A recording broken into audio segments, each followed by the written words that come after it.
We've given Mike Brown a lot of success on this show, but maybe the single biggest area he's driven the Knicks towards success is in their new elite shot selection.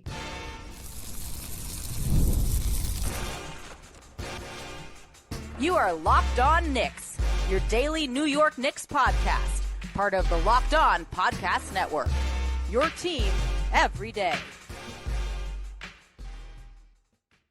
You are locked on to the New York Knicks. My name is Gavin Schall. I'm a New York City native and a credentialed media member that's been covering the Knicks for nearly a decade. And he is Kris Pursiainen. He is a fantastic NBA reporter for Clutch Points, also doing a lot of work around the Knicks, credentialed to cover them specifically over the last couple of years. And this is Locked On Knicks, part of the Locked On Podcast Network. As of this week, the #1 sports podcast network in America.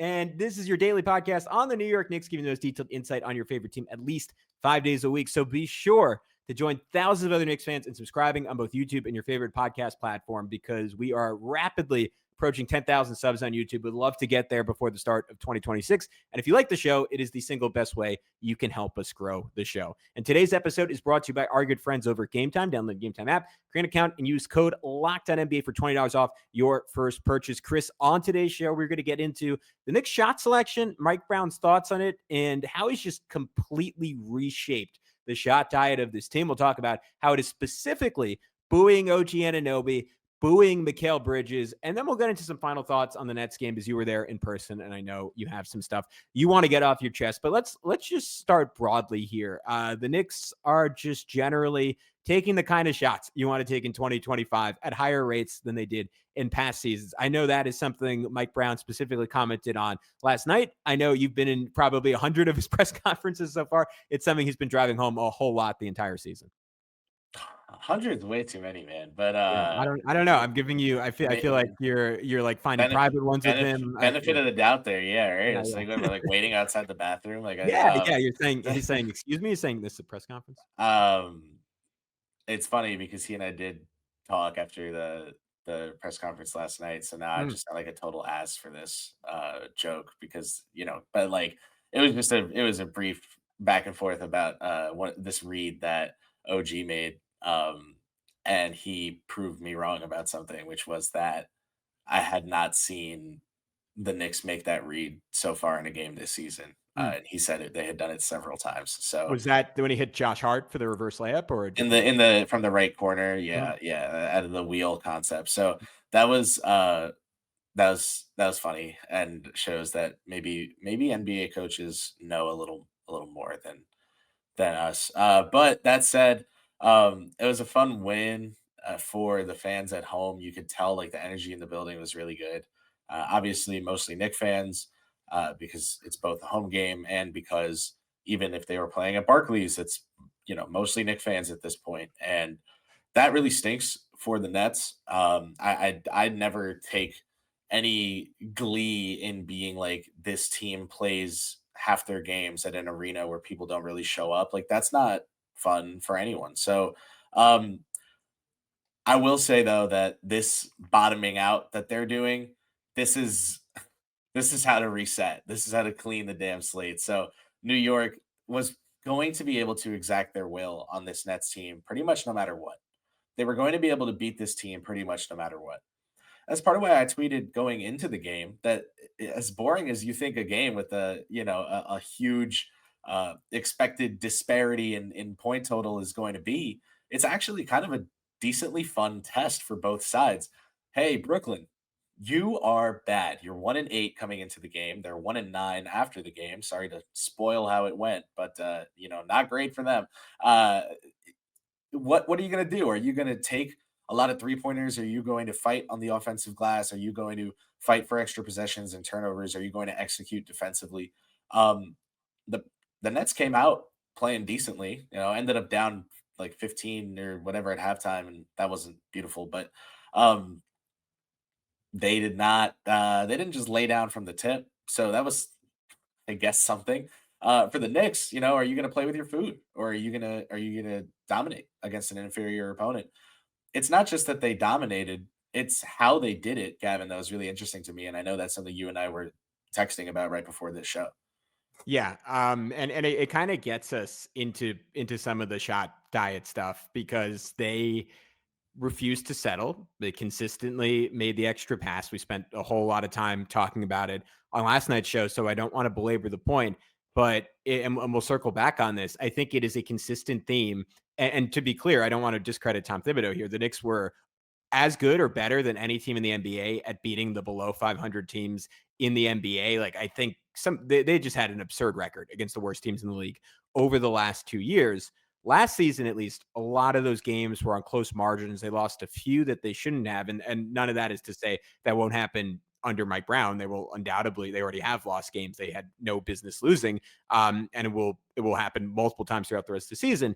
They're separating from these teams because they're optimized, and there are a bunch of different ways that's true. We've talked about some of them. We'll continue to get into more of them, but the cleanest way to me that they're optimized is their shot diet. Now, their first That's a bold claim, man. What are we? We're like 9 games into the season and they're optimized already? Damn. Sorry. Okay. They are tracking towards let me put it like this. They can improve in terms of like the efficacy of their methods. I think their methods and the intention of how Mike Brown wants to play is pretty close to optimized. And of course, you have to keep tilting there. You have to keep chasing it, but the intention is clearly there, and it's had fantastic results so far. I think We're seeing it. yeah, It's not just against teams like Brooklyn. Like yeah. you just saw it against Minnesota. Mhm. There's an asterisk on everything. Yeah. The asterisk on Brooklyn is that they stink. The asterisk on Minnesota is that Anthony Edwards kind of forced his way back a little early because he loves playing at the Garden. Mhm. There's an asterisk on everything if you want there to be, but the point is that they've done it, and they've had some games where, and we'll get into this later, where uh, they weren't great. Their process wasn't good. Mike Brown really is like clear about, oh, that was a bad half. That was a good half. First half, we were good. Second half, we were not good. But like, even, he's been like, I was bad this game, or I was a bad coach these 3 games. Like Mhm. they're figuring it out. I had to poke fun at you because I was like, wow, what a bold claim. Yeah. We're here. Nothing. No, no, 36 quarters into Mike Brown's no. tenure, he has solved basketball.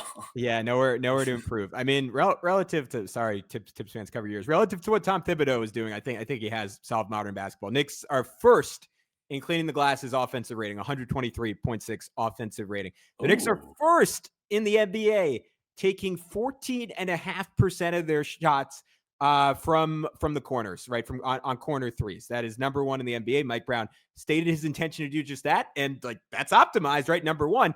More than that, crazy stat I saw today. Shout out All City NBA. They're always coming with incredible numbers. Oh, I They think are I saw this taking graph.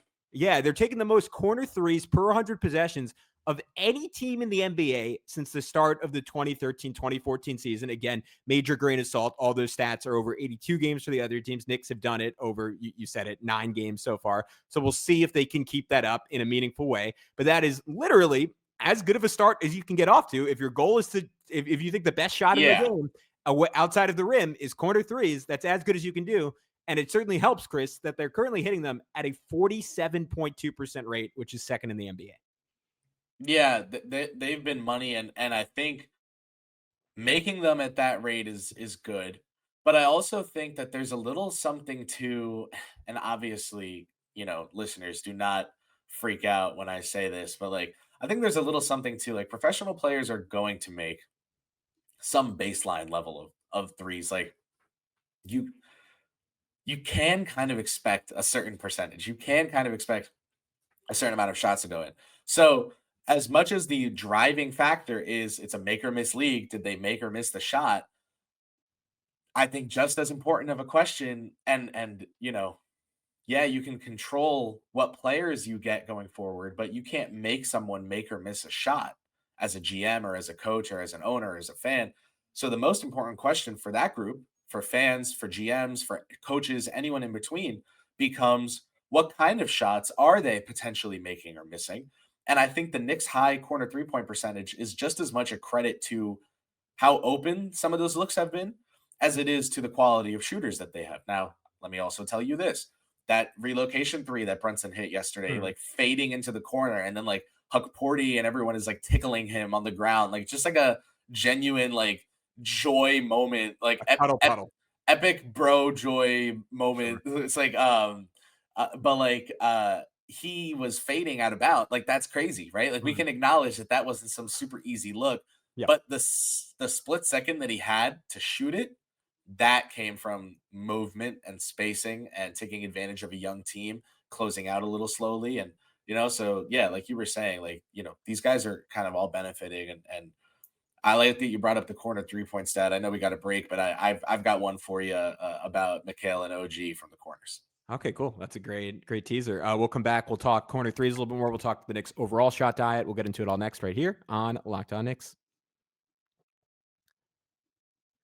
First, we want to tell you about our good friends over at FanDuel. The NBA is back, and there's no better place to get on the action than FanDuel, the official sports betting partner of the NBA. Even if you missed the start of the game or want to ride the hot hand, FanDuel has live bets on everything from who will score next to fourth quarter comebacks. Plus, you can even combine your live bets into a same game parlay for a shot at a bigger payout. It keeps every game exciting, especially when your team's making that late push. If you are betting against the New York Giants and they have a lead heading into the third quarter, why not double down and put some money on the other team making a late push? Maybe the reason is that Brian Daboll was fired today, and that's not going to happen anymore. Actually, I like Daboll as a coach. I'm sad to see him go, but that has not been good. The Chicago Bears, they did the same thing the Denver Broncos did. You would have gotten good odds. If you wanted to put some money down, you could have probably made some money. Right now, FanDuel is giving new customers $300 in bonus bets when your first $5 bet wins. So head to FanDuel.com to sign up and play your game with FanDuel, the official sports betting partner of the NBA. And we also want to tell you about our good friends over at Mint Mobile. If you're still overpaying for wireless, it's time to say yes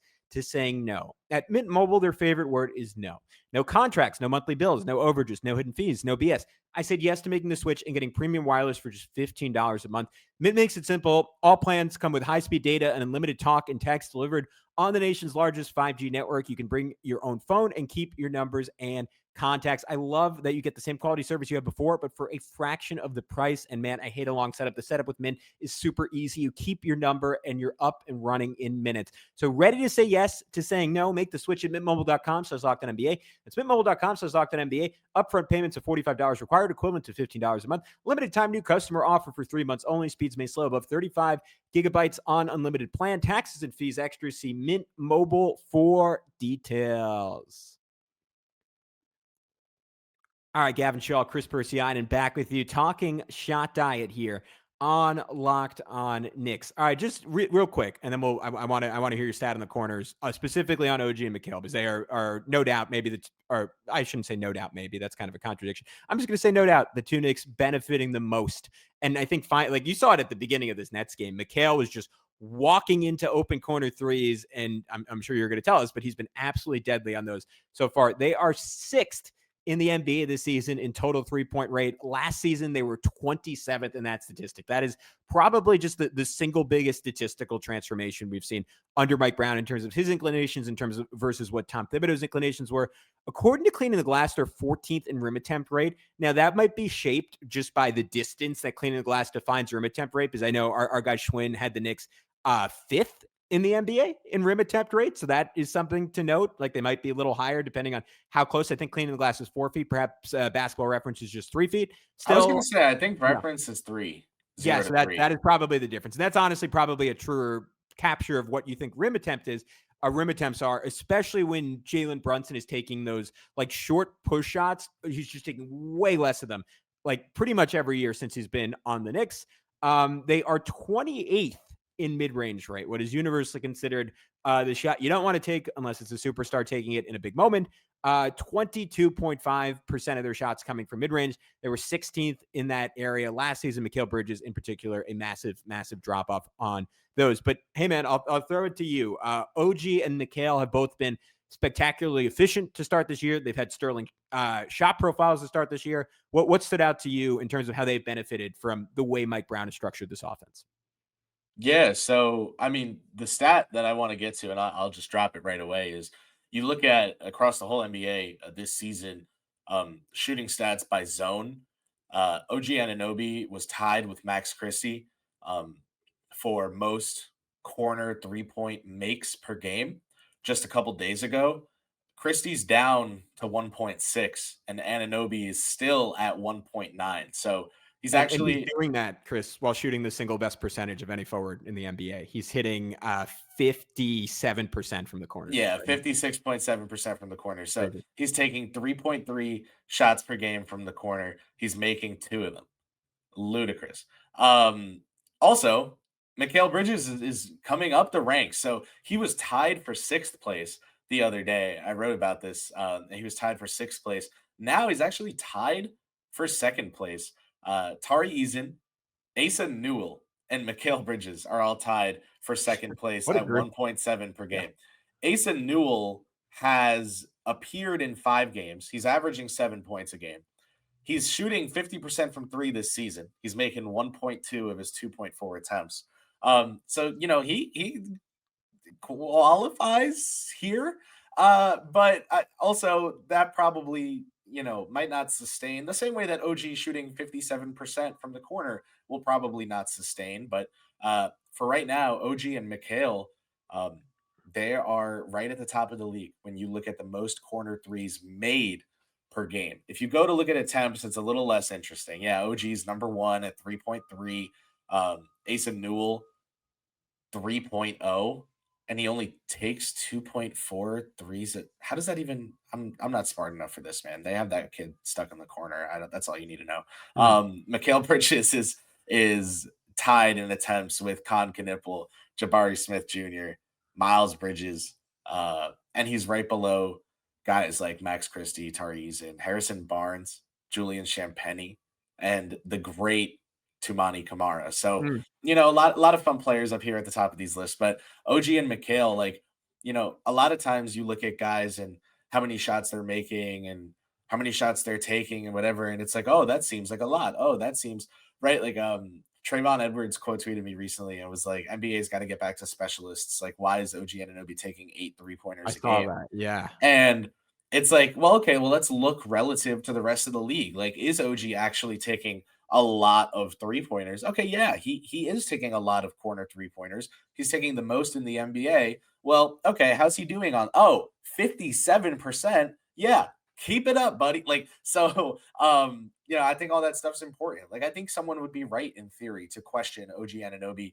leading the league in corner 3-point attempts when you have guys like I don't know, Marco Bellinelli and like these guys from like literally just a decade ago who their entire paycheck came from getting to the corner and taking fading threes and like Mm. they're fading out of bounds, Corver, Bellin, right? Like, so now you've got these guys in the NBA where we're like hyper specializing and hyper optimizing, as you might like, where like these guys now are not being held back by that specialist tag.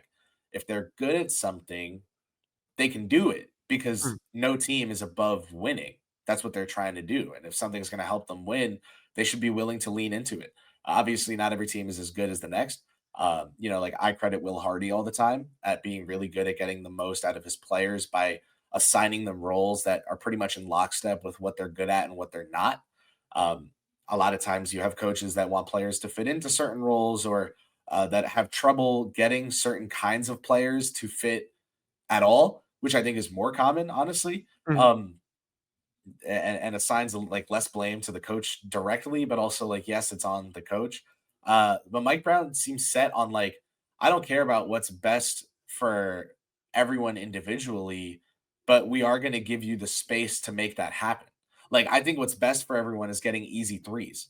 If you want to take moving threes, then we'll get you moving. If you want to take standstill threes, which he prefers, yeah, get in the corner and stand still. If you want to go score, like he's fine with that. He was just saying the other day, Karl, when he's in the post in one-on-one in isolation, like Yeah. he's gonna want to go finish at the rim, and that's okay because he's one of the best finishers he's ever coached. I'm like, wow, you coach LeBron, you coach like that's crazy, right? But it's also very true and a testament to like, hey, this guy, yeah, he's analytically focused. Here's why that doesn't mean Karl Towns needs to take 9 threes a game to be optimized. Like that's not real.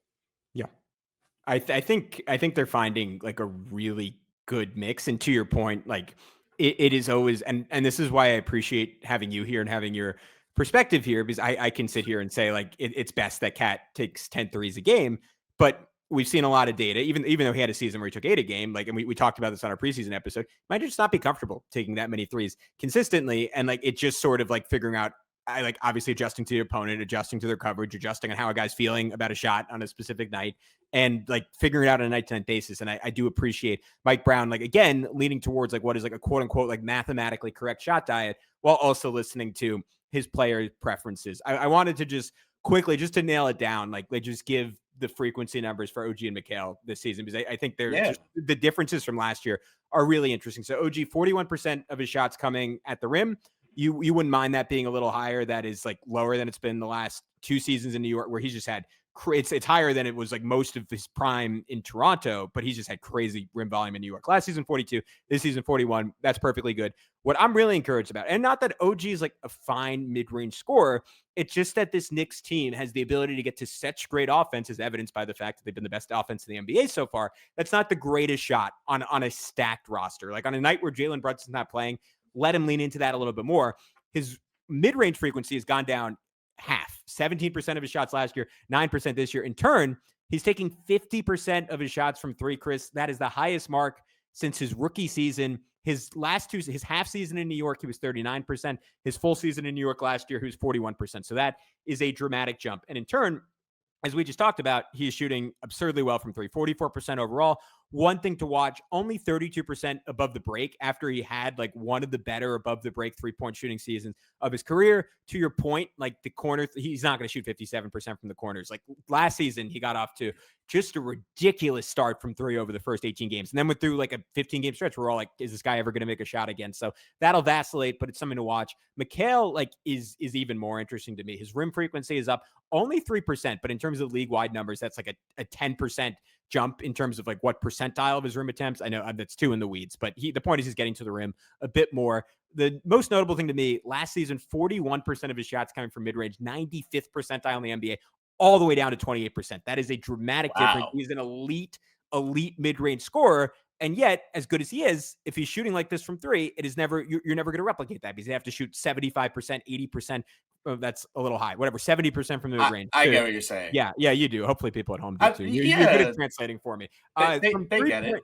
From 3-point range, 46% of his shots from three this season, 25% of his shots coming from the corners. That is 87th percentile. That is the second best mark of his career. And I think that speaks, Kris, and I'll let you talk about this on the other side, to the Knicks' advantage creation and the different ways Mike Brown has been able to find that. As we talk about shot diet, every team in the league wants to take great shots. You only get there if you're able to get into the paint and you're able to draw two. And they've consistently found ways to do that, but not just from Jalen Brunson ISOs, like Jalen playing out of dribble handoffs. All their guys, even Mikal, is like consistently drawing a step in on those dribble handoffs, which is why he's having the best passing season of his career. You saw Cat early in the game drive a closeout, and it took him a little while to read it, but then he found Mikal in the corner for three. You mentioned the play with OG where he set up Josh Hart for a layup. Like, you're just seeing this multi-faceted playmaking. Even the Brunson, like the running to the corner three hit, that was Deuce McBride, not a guy who's created a ton of threes in his career, but it's because Josh Hart got a rebound. You said it. He attacked the closeout decisively, and he made the right play. And Mike Brown has empowered these guys like OG, like Mikal, like Deuce, who are average to good passers, to play like functionally awesome passers. And when everyone's on the floor is empowered, you're going to find great shots. I want to hear your thoughts on that. I want to hear your thoughts on this Nets game, because you were there. We'll talk about it all in just a sec right here on Locked On Knicks. But first, we're going to tell you about our good friends over at Game Time. Basketball season is officially here, and nothing beats being in the arena for those opening games. But let's be real, getting tickets can be a total headache. Between waiting in queues, surprise fees, and prices that jump right before checkout, it's easy to get frustrated when all you want to do is cheer on your team. And that's where Game Time comes in, the app that gives fans the advantage. It's your ultimate life hack for scoring amazing NBA tickets fast, easy, and stress-free. I love that it's what you see. I love that what you see is what you pay.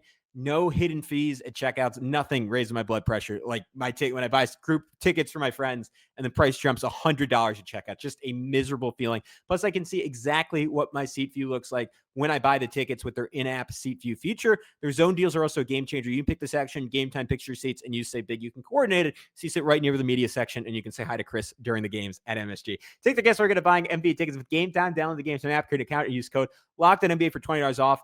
your first purchase. Terms apply. That's code LOCKEDONNBA for $20 off. Swipe, tap, ticket, and go. We also want to tell you about our friends over at Robinhood. Your ambition just met its match with Robinhood. You play for the win, not just on game day, every day. Locking in every opening, beating your PR, beating it again. Channel that drive into your money. Robinhood puts you in control of your money. Trade stocks and ETFs, options, futures, and crypto all on one platform. You can now build and execute your own trades from a desktop with Robinhood Legends advanced tools, or take advantage of the new Robinhood strategies with a tailored portfolio managed by a team of experts. You expect more from yourself, expect more from your money. Get started today at Robinhood.com/yourmoney. And that's Robinhood.com/yourmoney, your money, your move.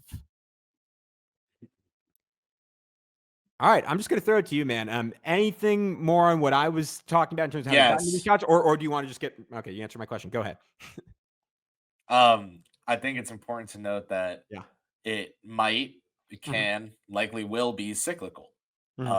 As these two wings, OG Anunoby and Mikal Bridges particularly, but as the Knicks in general continue having success from three, what's going to be at the top of the scouting report for other teams is close out hard, don't overhelp, don't help a pass away. They're all going to shoot. They're all going. So this is where it kicks in, my signature Boston Celtics line, where it's like they didn't win the chip because they shot a bunch of threes and because they played 5 out. They won the chip because they could play any style of basketball well enough to win the chip. And Dallas just chose the flavor of poison that tasted like 5 out. So for the Knicks right now, they're discovering how to add this to their flavor profile, and they're discovering how to add pace and space to what they do. They ran concepts last year that were pace and space oriented, but it wasn't in such an up tempo read and react fashion. Guys had more assigned roles. They had more assigned spots on the court, right? Like Jalen Brunson wasn't in the corner very often. Why would he be? He should have the ball and be driving. And well, now it's like, well, Mikal can dribble for 4 seconds while Jalen goes, loses a defender and cuts. Like, that's okay. That's allowed. So they are attacking things differently, and an adjustment to that will be defenses closing out hard. What's the counter? You take the closeout, you drive, and maybe the counter in the read in the moment is not to drive all the way to the rim. Maybe there's someone there. Maybe it's a push shot, or maybe it's a pull up mid ranger for Mikal or OG, right? Like maybe the threat of that pull up mid range going in, particularly more for Bridges, draws a defender up, which then removes the help from the weak side corner. Like you've got to be reading these things in the moment, and not be afraid to have the best shot be a mid. Like, it's okay if the best shot you're going to get on a play is a wide open mid range jumper. I think a lot of Brown's philosophy is, if we start our action with 18 seconds left on the shot clock instead of with 12, we have time to find out. We have time to find out if we can get a better shot than the mid range that I know you can create. Things are all about scarcity, right? I'm sure XJ might love this, where it's like, I don't know if he's ever thought about it this way, where it's like, things that are more limited are more valuable. And in the NBA, like, the dunk is the most valuable shot to me because it's guaranteed pretty much to go in unless you have a Shackton moment. But like, open 3-pointers are hard to come by. Like, the Knicks are trying to get to more scarce shots. They're trying to do the uncommon more commonly. There is value in knowing that if they're hungry, they should go out and look for the exact kind of food they want to get, because they know that the fast food places, the drive-throughs on the way home. They know you're getting me hungry. Flavor profile. Now we're talking like, this is just, I'm just a lard. Anyway, like, you can get that fast food or Uber Eats or whatever, like whatever you're doing, you can get it whenever. Go out and look for something that you can only get in the moment. And for the Knicks in basketball, that's, the Gene Hackman it up here. It's the good shot. Work for the good shot. And the Knicks have been working for the good shot this season. That has manifested thus far in a lot of corner 3-point looks for their premier wings, in a lot of paint touches and looks for Brunson and Towns. We'll see how that changes. It will change as the year goes on, as defenses adjust. Yeah, I'm really excited to see it, and I think you nailed it. Like, I love that this team doesn't, like, they have stuff they want to get to, but they're just cognizant of the fact, like, that they're allowed to pivot, and they're skilled enough to pivot. And like They're every fine player, with any shot that's good.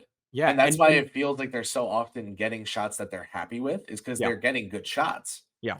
And you're playing with like just guys who give you like, because Mikal, we say he's taking less mid-range shots. He's still like outside of the KDs of the world. He's as good as any player in the NBA at shooting from the mid-range. Like Jalen can score any type of way on a basketball court. Like Cat has different elements of his game. Like even if it's like just bully ball and like getting to the free throw line that he can lean into. Like OG, you can get him post ups in transition.